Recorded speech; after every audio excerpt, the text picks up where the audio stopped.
ever feel like you're kind of hardwired to, I don't know, self-sabotage? Like, you could make different choices, but something deep down is holding you back. Yeah, it's a feeling I think most of us can relate to, right? Like Yeah.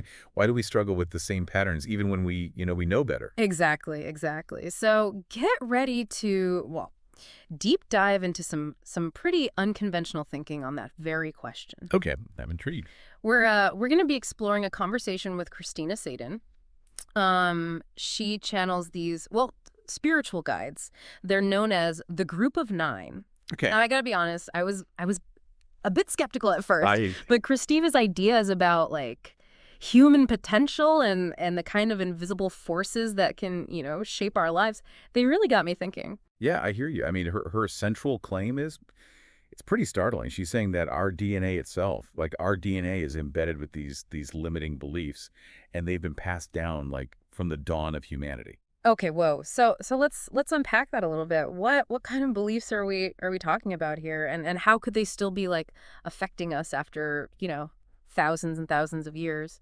So imagine early humans, right? Survival. Mm, It totally depended on sticking together, like strength in numbers, protection from predators, that kind of thing. right. That primal need for acceptance. According to Christina, it became like hardwired into our very being. Okay, yeah, that makes sense. But how does that, I don't know, how does that translate to us today? Well, Christina argues that this primal programming, it's still running in the background, like it's influencing our choices, even when it makes no logical sense. You mean like that feeling you get when you know you should speak up, but you just stay silent to avoid, rocking the boat? Exactly, exactly. Yeah. It's not always about survival anymore, right? But that deep-seated need to fit in, it can be surprisingly powerful. Hmm. Hmm. And you know what? Christina even shares how this played out in her own life, right? She left a very traditional job to pursue energy healing, which, for those who aren't familiar, involves channeling energy to kind of promote healing, and her family. They really struggled with it. Yeah. They couldn't understand why she would leave a safe path. Wow. It's like our ancestors are whispering in our ear, don't leave the tribe. Yeah. Even when the tribes moved on. Yeah, yeah. So this need for acceptance, this is the first of the embedded beliefs, Yeah. right? And Christina, she calls it the power of the tribe. Power of the tribe. Okay. Yeah, and she doesn't frame it as a bad thing, more like an invisible force, we need to become aware of, so Yeah. it doesn't just unconsciously control our decisions. So how do we start to recognize when it's happening, this ancient programming interfering with our lives today? Mhm. I find myself thinking about all the times I've held back, worried about what other people would think. What about you? Have you experienced this pull of the tribe? Oh, absolutely. It's something I've been wrestling with, I'd say, for a long time, especially in my younger years. I can recall moments where I silenced my true passions, out of fear of judgment or a desire to, I don't know, to meet familial expectations. I think it's something we all grapple with on some level. Yeah, it's almost like we're conditioned to prioritize like harmony over authenticity. You know what I mean? But if we're always censoring ourselves, then where does that leave our dreams, our individuality? Exactly, exactly. And that leads us beautifully to the second belief that Christina highlights, Up the to. drive to D. Ah, yes, yes. The relentless pursuit of, well, something. It does seem like hardwired into us, doesn't it? Yeah. But what was Christina's like take on this? So she connects it back to early humans again. Yeah. Think about it. Their world was all about action, Yeah. right? About securing food, shelter, constantly on the move. Right. It's easy to see how that drive to DO, it became like deeply ingrained. Yeah.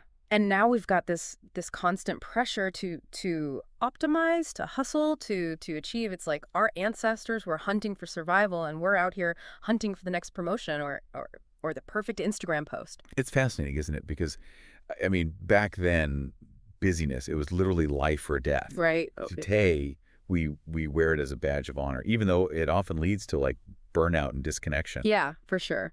So we've talked about like the need to belong, the drive to achieve.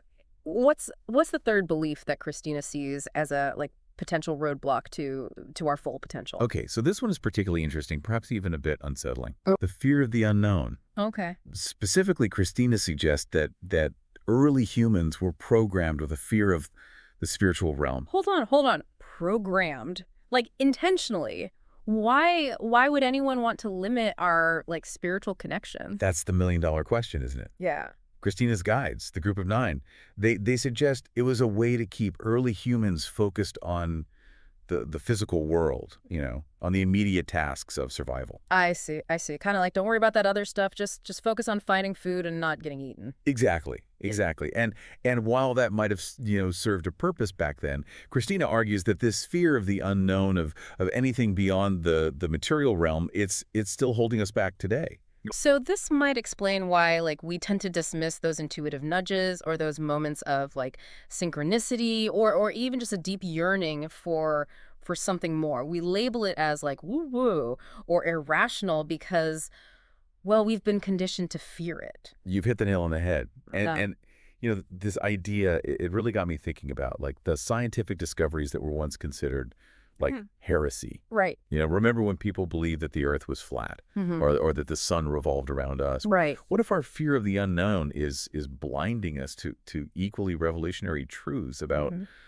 about our own nature? Wow, it makes you wonder, what if we're only tapping into a fraction of our potential because of this deeply ingrained fear? And that brings us to, I think, like the crux of Christina's message. Hmm. It's not about blaming our ancestors or feeling trapped by our DNA. It's about awareness. Yeah. Once we understand these potential influences, these deeply embedded beliefs, we can start to make conscious choices. So it's not about like erasing these beliefs, but rather recognizing when they're, I don't know, driving the bus, so to speak. Precisely. We can choose to question those urges to conform, to slow down and prioritize being overdoing, and to approach the unknown with curiosity rather than fear. It's about like reclaiming our power, wouldn't you say? Instead of being, run by these unconscious programs, we can actually like choose how we show up in the world. Exactly. Exactly. It's like we've been handed this user manual to our own operating system. Right. Now we can like start to debug the code, right? Hmm. Make those upgrades and, Yeah. and unlock a whole new level of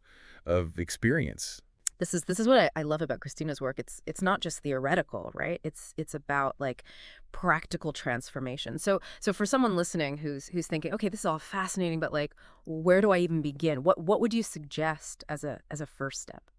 That's a great question. Yeah. Um, I think it starts with simply observing, you know, Hmm. observing those moments when you feel that internal resistance, that pull towards old patterns. Okay. Maybe you catch yourself agreeing with someone, even when your gut is telling you something different, Right. or you're pushing yourself relentlessly, even though your body is like screaming for rest. Yeah. Those are like the whispers of the ancient program. It's like becoming aware of the soundtrack that's been playing in the background our whole lives without even realizing it was there. Yeah, precisely. And once you start to notice it, you can start to choose a different tune. Maybe instead of immediately dismissing your intuition, you take a moment to pause and listen. Mm. Or you set aside some time for stillness, even if it feels, counterintuitive at first. Right. It's like we've been given this incredible gift, the ability to question, to choose, to evolve. And that's really the heart of it, isn't it?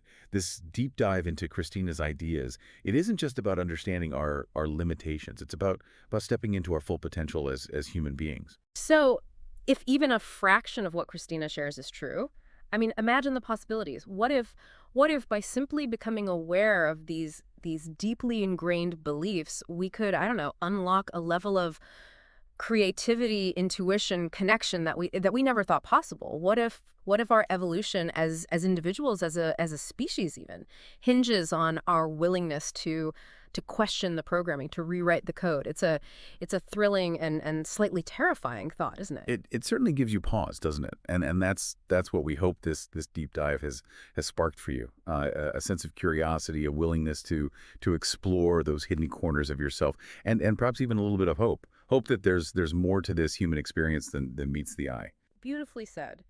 Until next time, keep asking those big questions and diving deep into the mysteries of, well, being human, right? You never know what you might discover.